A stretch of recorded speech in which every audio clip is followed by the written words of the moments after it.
Oh man, international trailers. A blessing for those who love spoilers, but a curse for movies with, the fact that marketing doesn't always, I feel, let each other know what to keep in and maybe keep out. I pay attention to these things, and if you didn't know already, the latest Flash trailer that we got the other day was not the only one. We had this international trailer, which is, to be honest, pretty much almost as cool. It gave us all kinds of new scenes, all kinds of new things, but also, I think, too many things. Now, just like a lot of TV spots with movies, international trailers, they've left some things in, and there's one of which I think confirms a theory that has been out there for a while. I'm not calling it my own, but I honed in on this around a week ago when we got some of the trailers, or should I say TV spots, advertising the CinemaCon trailer, and they've left a piece of footage in that wasn't actually in one of the scenes in the TV spots or the previous trailers. So if you don't want to know about that,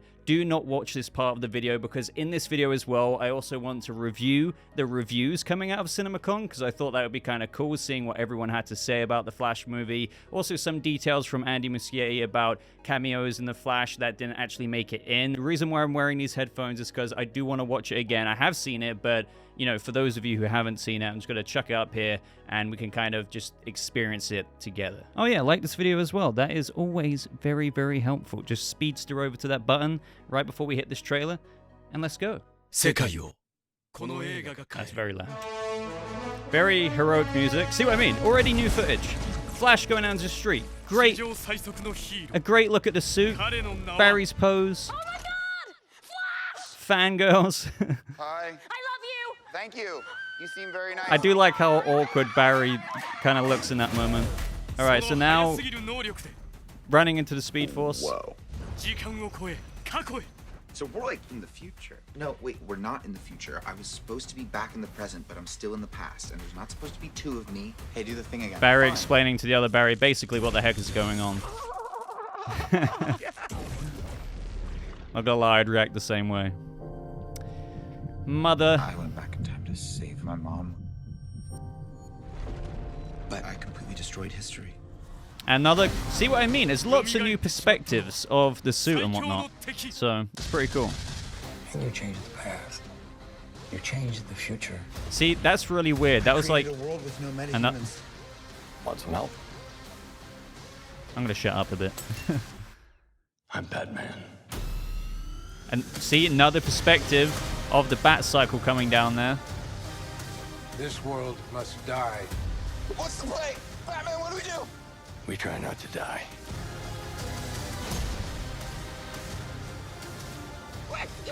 More like this is all new here.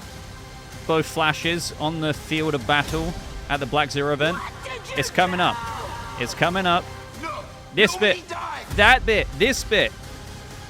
Is what I was on about. Another new bit there. Quite a bit of new footage.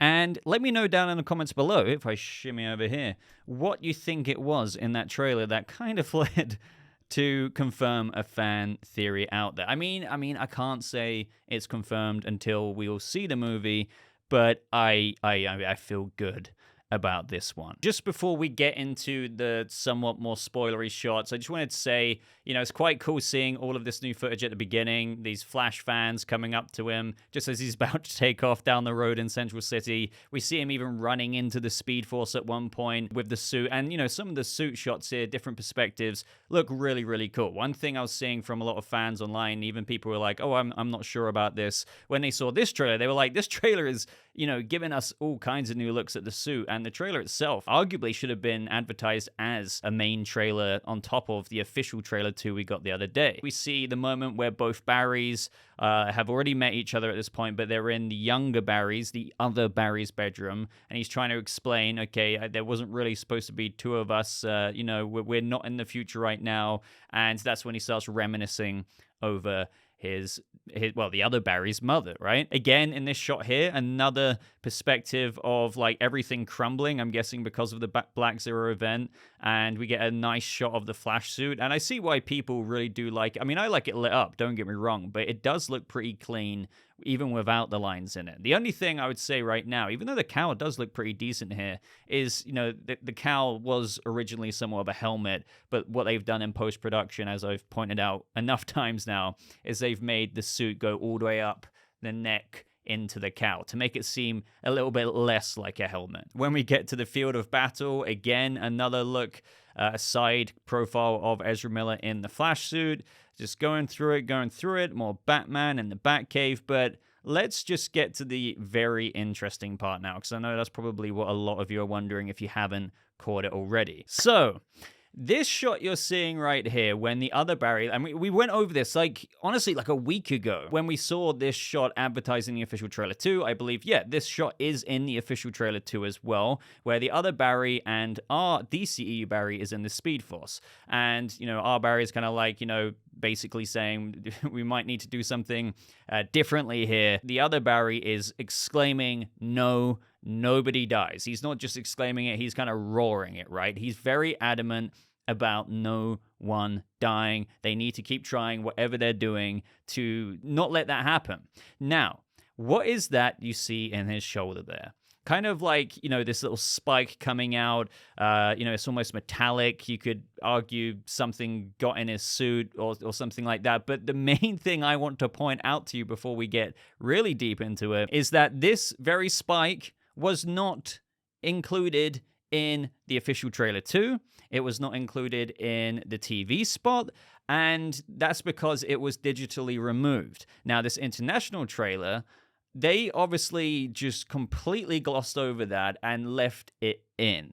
Now, of course, some of you could be like, this is to misdirect, that they intentionally put it in there, even though in the official trailer and the TV spots advertising that official trailer, they didn't have it in there, but this is still to trick you, Bo, but this isn't really what you're thinking it is. And I can't confirm nor deny that. But what I can say is this isn't really uncommon for them to leave something in that they were trying to hide when it comes to the larger world marketing. But the thing is, this has been a theory. Again, I was analyzing this shot in my TV spot breakdown a week ago. I might have even talked about it in my official trailer 2 the other day, in how I think that there could be some plausibility that this is the moment in where the other Barry is just completely unrelentingly like, no, we don't let anyone die, and I don't have much logic after that, but they're in the Speed Force and something or another leads him to go into Dark Flash mode. Now, obviously the most intriguing thing here is the spike. Now, the spike is or could be reminiscent of the Dark Flash armor. We've already seen this in pop vinyls and toys.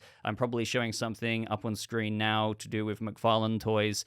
Obviously, it doesn't look identical, but, I'm just wondering if that spike has something to do with his transformation into Dark Flash, into where he gets kind of spikes all over the place. Plus, again, I need to remind you, in this scene, as you're seeing on screen, he's kind of raging out in this moment. Maybe for good reasons, but if he taps too much into his desire and just frustration with, nobody dies, then could that very well be what leads Barry, the other Barry, into Dark Flash mode. So I'm going to stop repeating myself now. I would love to know your theories on that.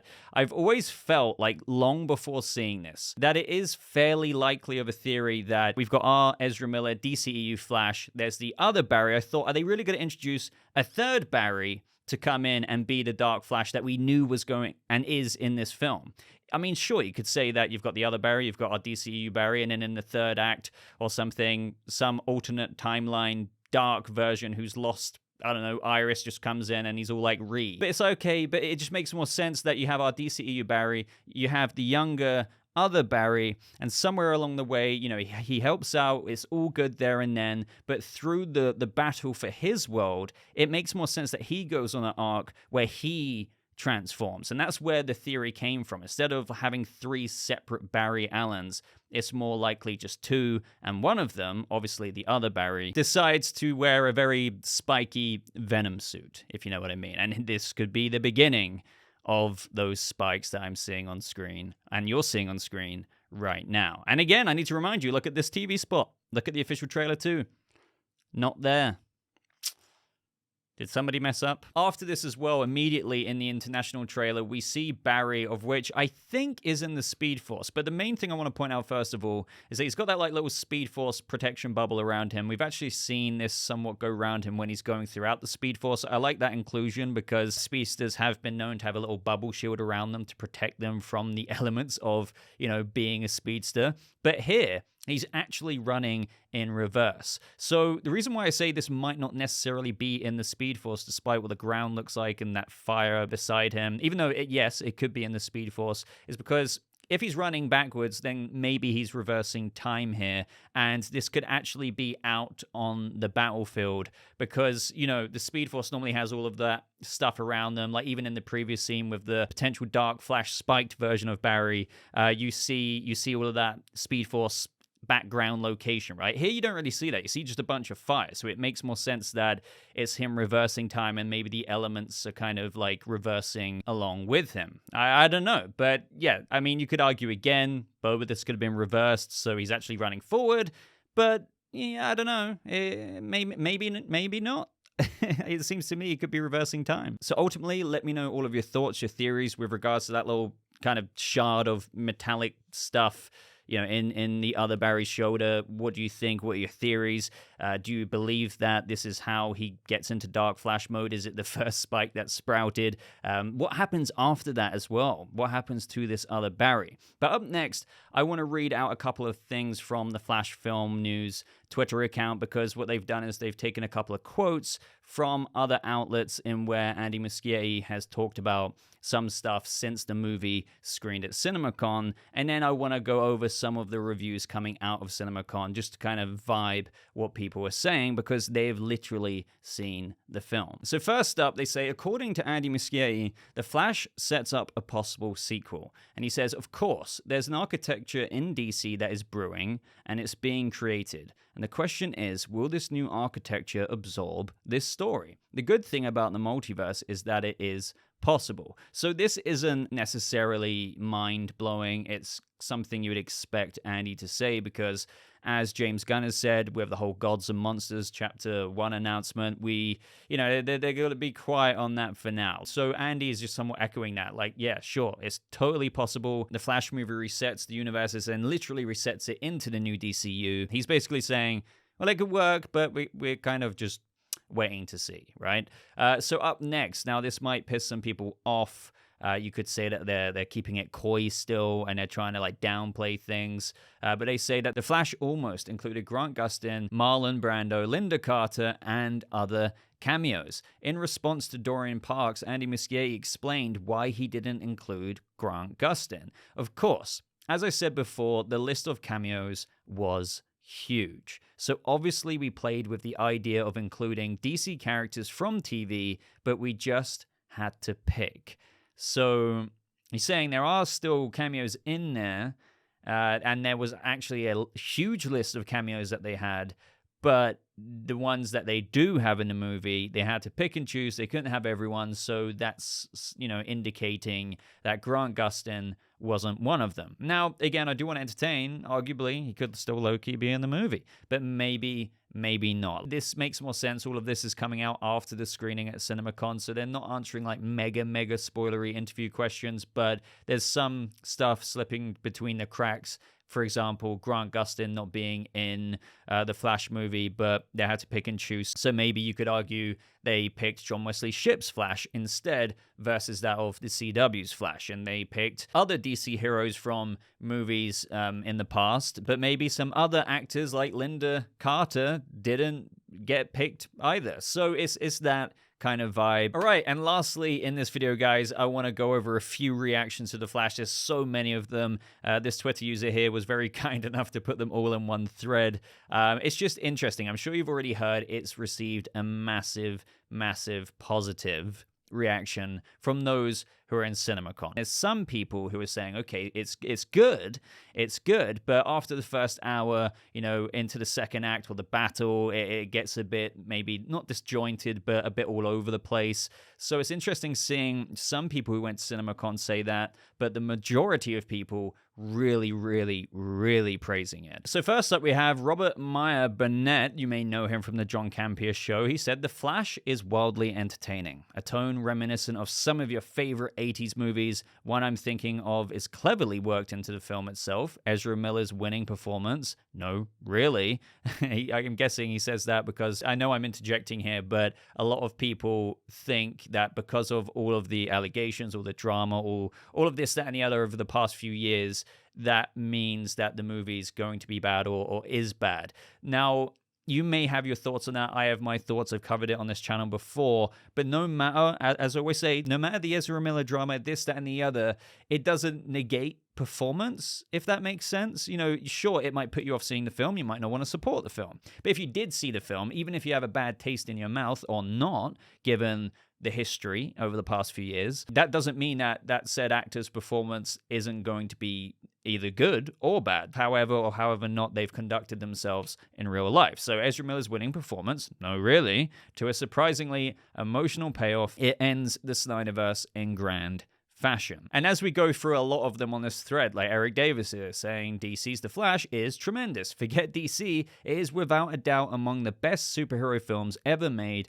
An all-timer, inventive storytelling, fantastic action sequences, great cast, so many nerdy details. I'm in tears at the end. Everything you want from a superhero film and more. I'm honestly floored it's this good. As a Monster Back to the Future fan, it has Back to the Future vibes all day. Michael Keaton is amazing as expected. And this is the best Ezra Miller has been as the Flash. Affleck got some of his best Batman moments too, and Sasha Calle rocks. Now, to trim down some of them here, when we go through the thread, you can see Humberto Gonzalez, believe the hype. Christopher Nolan movies aside, the Flash movie is the greatest DC movie of the last 30 years. So again, another positive one. BD. This one was a bit more of a mixed bag, but still really praising it. Damn, the Flash is good. It's super inventive, both visually and in concept. The dynamic of two Barry Allens is crazy well done. Emotions hit me intensely hard. Solid surprises, and it got me wanting to watch again and really eager to see how they follow it. Well done. And then a fan asked, wow, is that great? And he says, even though I do have criticisms at times of it,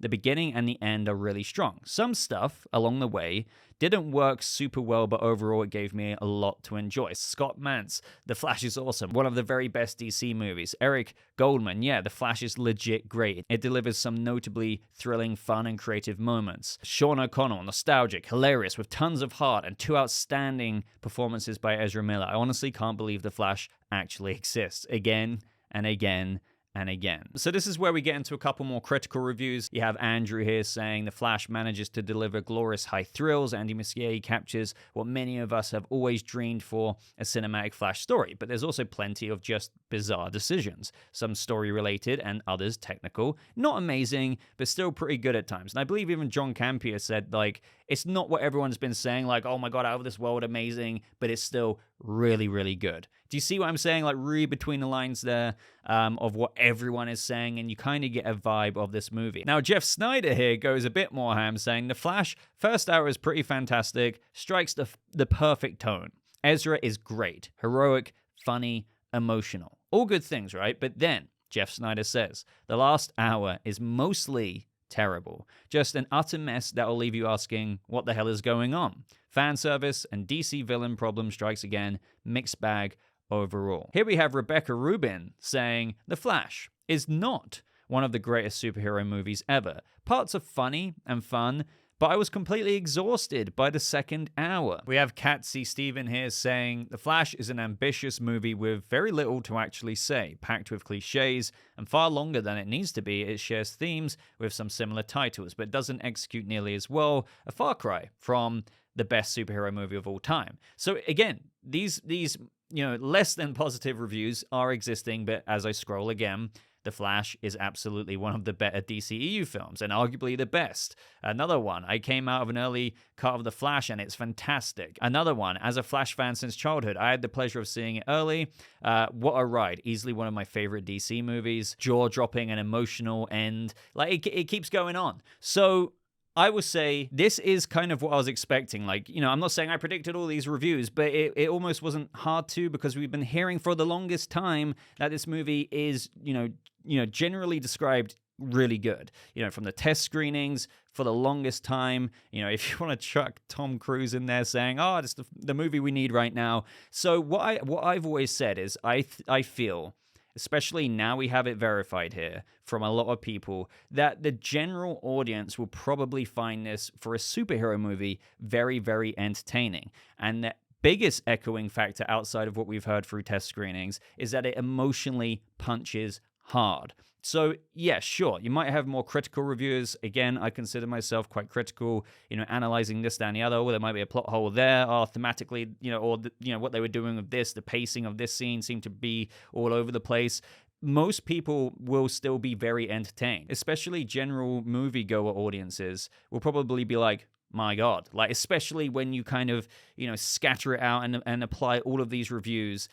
Very entertaining, very emotional. You don't have your average Joe going to a movie cinema and just being like, oh God, that plot hole there. Like, what the hell? That ruined the whole film for me. Do you know what I mean? What we're hearing here will echo out to most people. Like, most people who just want to go to the movie theater on a Friday night, a Saturday night, get a hot dog, get some popcorn, just to have a good time. Not saying that they haven't actually been critical of previous superhero movies, but I do feel like this will be like a quite wide sweep of enjoyment that we're seeing echoed here. And sure, if you're a bit more critical, like myself, I know I keep saying it, I'm just saying, I will say, oh, you know, very emotional, probably hit me very hard.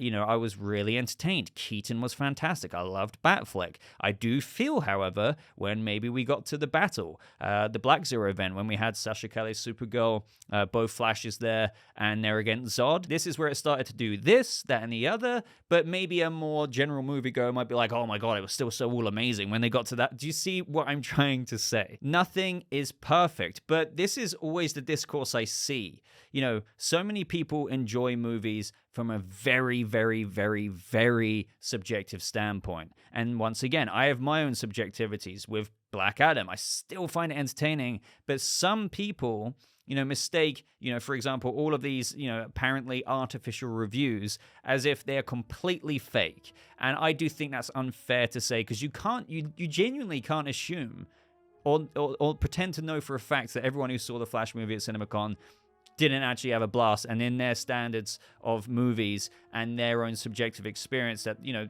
they didn't have a good time. I'm sure they did. I'm sure they saw the movie and were like, damn, Keaton was awesome. Oh, look at Batfleck. Oh, look at this moment. Oh, look at Supergirl. They probably had a great time, but it's not without its flaws. So if you're a bit more critical, you might be a bit more analytical and be like, okay, and the second actor did this. So overall, though, reading between those lines, judging it all together, even if it has its flaws, it seems like it's going to impress a lot of people, like overall, because a lot of people, I would say, you know, general moviegoers are put into like this boat of, hey, I just want to have a good time. I want to feel something. I want to be entertained.